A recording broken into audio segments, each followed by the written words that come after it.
I'd like to start with a confession.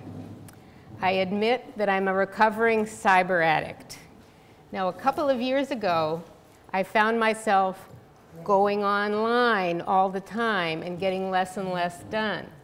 I found myself really stressed out, and I also thought I was losing my memory a little prematurely.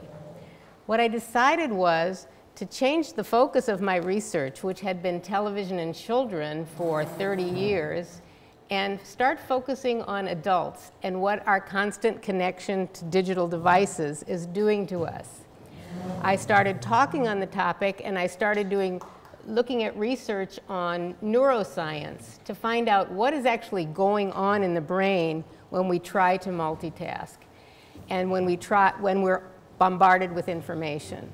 So the result was this book that just came out to help people deal with cyber overload, not to give up their gadgets, but just to use them more effectively.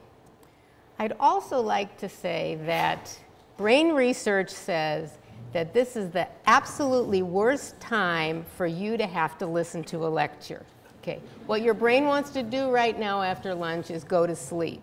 And so what I'm going to do is try to involve you actively as much as possible to keep you awake and to fight that tendency that your brain has in the early afternoon and especially after lunch.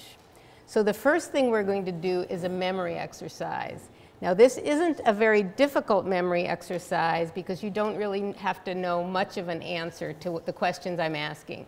What I want to ask you is whether you remember certain things or not. And if you do, I want you to say yes. In order to keep you awake and keep that blood moving, I want you to say yes loud. I have a practice one to start. Do you remember what you had for breakfast this morning?